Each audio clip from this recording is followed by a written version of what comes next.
Party की national vice president बहन DK Aruna ji, national executive member Shri Jitendra Reddy ji, वरिष्ठ नेता चंद्रशेखर जी और हमारे शांति कुमार जी, अपने बीच महबूब नगर जिलाध्यक्ष श्री ब्रह्मचारी जी सहित सभी हमारे अन्य उपस्थित जिलाध्यक्षगण, पार्टी के सीनियर लीडर्स,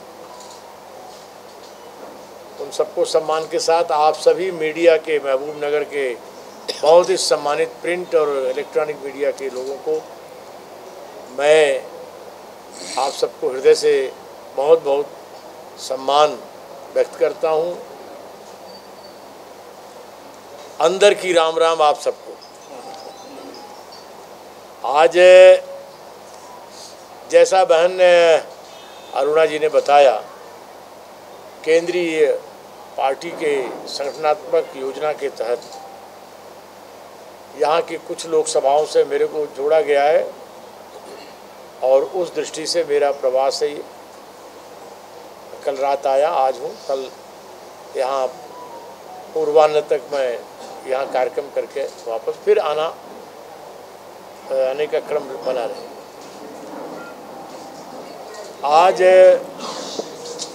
यहाँ तेलंगाना के अंदर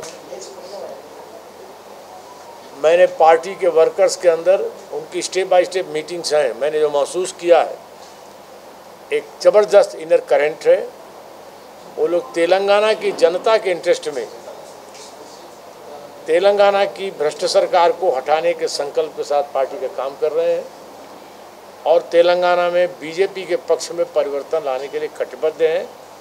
पूरे जोश खरोश से पार्टी के लोग जुटे हुए हैं। ये हम सब अपने दौरों में, पहले भी मैं निजामाबाद, हुजूराबाद में दौरों पर आया था, मैंने चेंज लाने का ये जज्बा पार्टी वर्कर्स में देखा।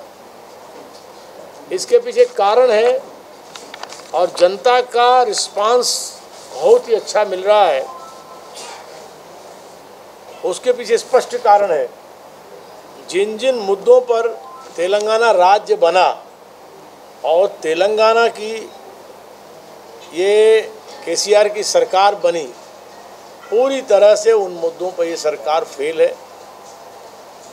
वायदे करना, बड़े वायदे करना और वायदे करके भूल जाना। जैसे महबूब नगर में मैं बैठा हूँ, यहाँ पल्लावरम सिंचाई, पालमूर सिंचाई, रंगारेड्डी सिंचाई परियोजना, चीफ मिनिस्टर ने यहाँ बोला मैं यहीं बैठ के रहूँगा, मैं इसी गेस्ट हाउस में रहूँगा, कहीं जाऊँगा नहीं। और आज तक उस सिंचाई परियोजना का पानी नहीं मिला। और वो परियोजना एक जिसमें कि 38,38,000 करोड़ की परियोजना, कालेश्वरम, जिसको आज आम कॉमन पीपुल भी कहती है कि बजट जस्ट 5 गुना बढ़ाया। 38,000 करोड़ की परियोजना 1,20,000 करोड़ की परियोजना बन गई और 1 एकड़ खेत में भी पानी नहीं मिला। आज आम कॉमन पीपुल तेलंगाना की बोलती है कि ये केसीआर फैमिली का, कविता कुलवंता फैमिली का ये ATM बन चुका, केवल पैसा अर्जन का साधन बना। यहाँ के संग भी महबूब नगर के संग छल हुआ। जिस महबूब नगर के मेंबर पार्लियामेंट रहते हैं, मेरी बात ठीक से रिकॉर्ड करें, मेरा रिक्वेस्ट है आप लोगों से। यहीं के मेंबर पार्लियामेंट रहते हुए उन्होंने लोकसभा के अंदर तेलंगाना के एजिटेशन के पक्ष में अपनी तर्क, अपनी तकरीर, अपने मूवमेंट की बातें बोली थी। यहाँ से जुड़ी परियोजना को, सिंचाई परियोजना को, वायदे को भूल गए, उसका सफलता नहीं लाए और पूरी तरह महबूब नगर को भूल गए। आज महबूब नगर के लोग अभी भी रोजगार के लिए अगर पलायन करता है यहाँ का बेरोजगार, तो ये फेल्योरनेस केसीआर की है। ये सब बातें जनता के निगाह में तेजी से उभर रही हैं, इस नाते वो लोग चेंज चाह रहे हैं। हर मुद्दे पर ये सरकार फेल है। इन्होंने रायदू बंधु 10,000 रुपया प्रति एकड़ देने का वायदा किया, वह भी वायदा कुछ अंशों के बाद पूरा नहीं किया। और इन्होंने जो ये रायदू बंधु के लिए पात्र नहीं थे, इनके खास लोग अगर लाभ भी पहुंचाया तो किनको? जो इनके सपोर्टर कुछ जमींदार हैं, जो बंजर और बिना खेती वाले लोग हैं, लेकिन उनको इसका लाभ मिल रहा है। और बीज माफिया से मिलके किसान, जो देश का सबसे बड़ा फर्टाइल स्टेट है तेलंगाना, खास करके किसानों के लिए, वहाँ बीज माफिया से मिलकर के बीज के भी उपलब्धता यहाँ। तेलंगाना मूवमेंट का सबसे बड़ा मुद्दा था कि हम छात्रों को रोज़गार देंगे, नौजवानों को रोज़गार देंगे, उनको हम रोज़गार भत्ता देंगे। उस मामले पर भी ये सरकार फेल हुई। और इसके साथ साथ कुल मिलाकर के इनको धान खरीद के मुद्दों पर पूरा देश के अंदर हमारी भारत सरकार तेलंगाना के चावल स्टेट का 20% खरीदती है, लेकिन वह 20% खरीद में राज्य सरकार बाधक है। तरह तरह के टुकड़े चावल, उबले चावल, ये मुद्दे उठा करके ये यहाँ के किसानों को उनके उपज का लाभ दिलाने में इन्होंने बहुत ही इसमें हानि पहुँचाई है किसानों को।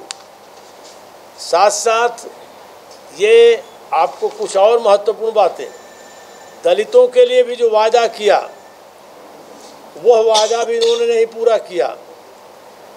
इसके साथ साथ मैं पिछले दिनों हुजूराबाद में था, उन्होंने एक चुनाव के दौरान वादा किया था कि हम हर दलित फैमिली को आवास के लिए 10 लाख रुपए देंगे। चुनाव जीतने के लिए कुछ जगह फैमिली को मिला, अब पूरे स्टेट को घोषणा की थी। उसके बाद चुनाव इटला राजेंद्र बीजेपी कैंडिडेट जीते, वो वहाँ का वादा भी भूल गया दलितों के लिए, और पूरे प्रदेश का वादा भूल गया। 10 लाख इन सभी दलितों को जो गरीब हैं उस आवास, उस योजना के अंतर्गत आते हैं। ओबीसी के हितों की उपेक्षा किया। ये सारा समाज आज इस सरकार को इस नाते बदलने के लिए पूरी तरह कटिबद्ध है। आप सबको कुछ जानकारियां हम और प्रदेश स्तर तक की शेयर करना चाहेंगे, जिसमें कुछ बड़ी चीज़ें, ये तेलंगाना में भारत सरकार की जिन योजनाओं से हमको आम तेलंगाना के जनता को लाभ मिला है, 75,000 स्टार्टअप, उसमें कुछ वर्ल्ड लेवल के हैं, मोदी जी के स्टार्टअप योजना को प्रोत्साहन देने के नाते मिले हैं, जिसमें नौजवान आगे बढ़ के आए, टैलेंटेड लोग आगे आए, जिसमें लोगों को रोज़गार मिल रहा है, लोग दूसरों को रोज़गार दे रहे हैं स्टार्टअप से।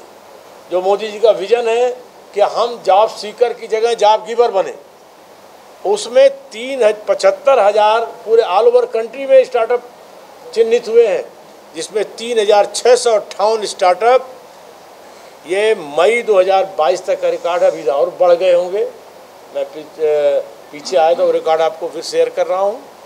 ये केवल तेलंगाना में।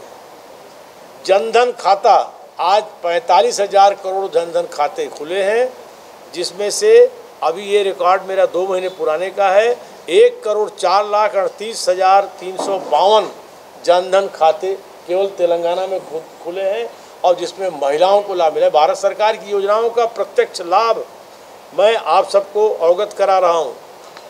तकरीबन 40 लाख से भी ज़्यादा, 40 लाख करोड़ से भी ज़्यादा ये किसानों को किसान सम्मान निधि का लाभ मिला है, जिसमें से कि तेलंगाना महबूब नगर में ही पीएम किसान सम्मान निधि में 196.03 लगभग, इसमें 200 करोड़ से कुछ ही कम केवल महबूब नगर के किसानों को ये लाभ मिला है, जो 40,000 करोड़ से ये लाभ पूरे किसान सम्मान निधि का आपके तेलंगाना राज्य को, जिसमें महबूब नगर, इस महबूब नगर के अंदर 200 करोड़ के लगभग। महबूब नगर में मैं आपको स्वनिधि के बारे में कुछ जानकारी, जो आज 3 म्यूनिसपैलिटी यहाँ है जिसमें 14 करोड़ जो कोरोना में कठिनाई खड़ी हुई स्टेट वेंडर की और सब लोगों को उनको खड़ा करना, और जिसमें 14 करोड़ लाभ मिला। केवल महबूब नगर का आंकड़ा दे रहा हूँ, जिसमें से कि लगभग 14,000 लोग लाभान्वित होते हैं। आज इसी तरह से हमारे बीच में पूरे केवल महबूब नगर में 180 किलोमीटर राष्ट्रीय राजमार्ग बने हैं। 45,000 करोड़ रुपए का कंट्रीब्यूशन सेंट्रल गवर्नमेंट का है। अपने बीच में पीएम आवास का मैंने पूरे राज्य का उल्लेख किया ही, और इसमें पीएम आवास केवल महबूब नगर के अर्बन एरिया में तकरीबन 4,500 करोड़ खर्च हुआ है, और ग्रामीण एरिया में 3,680 करोड़ 2 लाख घरों के लिए ये आवास, प्रधानमंत्री आवास उपलब्ध कराए गए।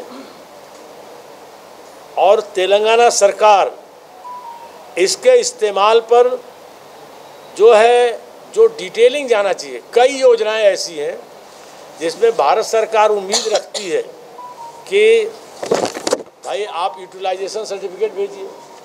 ये हर सरकार का ट्रेडिशन है। राज्य भी अपने बजट में कोई नीचे के लिए यूनिट हो तो डिस्ट्रिक्ट से रिपोर्ट मांगती है कि आपने यूटिलाइजेशन सर्टिफिकेट यूसी भेजा कि नहीं। इसी तरह भारत सरकार, ये संवैधानिक व्यवस्था है कि भारत सरकार जो पैसा देती है उसका यूटिलाइजेशन यूसी सर्टिफिकेट चाहिए, वो नहीं देते। इसके कारण कभी कभी सेकेंड किस्त आने में जब देरी होती है तो ये शोर मचाते हैं कि ये नहीं आया, लेकिन अपना काम नहीं करते। ये धोखेधड़ी का सरकार चला रहे हैं। आपके बीच में आज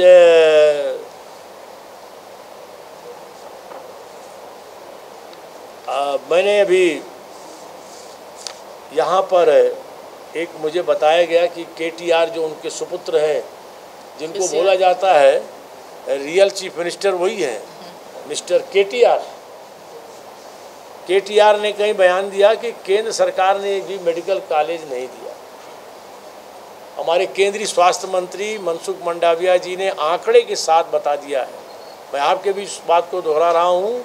शर्म आनी चाहिए केसीआर को, चीफ मिनिस्टर चंद्रशेखर राव जी को शर्म आनी चाहिए।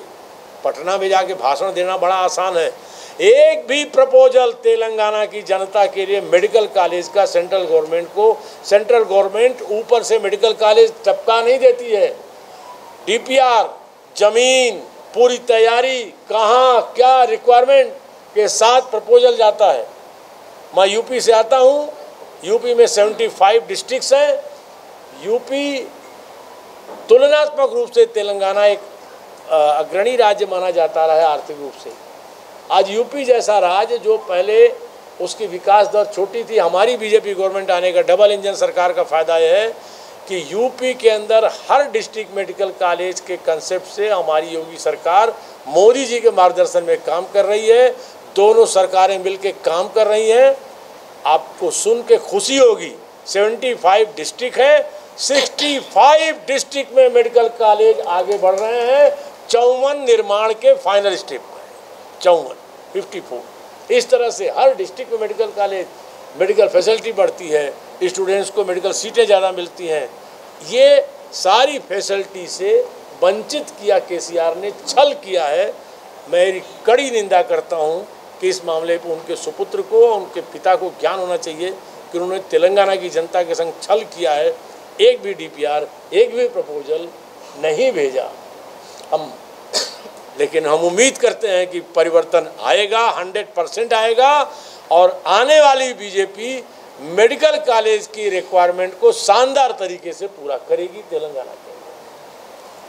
आज आप सबके बीच में ये कुछ और जानकारियां मैं थोड़ी सी शेयर करके, ये जो इस प्रदेश के अंदर जो एक फैमिली सरकार, फार्म हाउस सरकार अंधविश्वासी सरकार, तांत्रिक बोल दिया कि नहीं जाना सचिवालय में, तो तांत्रिक के द्वारा सरकार की उसकी एडवाइस सरकार चल रही है। सरकार जिन लोगों ने राजनीति में समय दिया, समाज के लोगों को सलाह से नहीं चल रही है, और वो सरकार पूरी की पूरी फैमिली, अब उसको कितनी बार दोहराएं कि इस फैमिली का कोई और रिश्तेदारों का कोई बचा नहीं है, जिसके कारण पूरा का पूरा ये पॉलिटिकल सेटअप यहाँ बैठ गया है।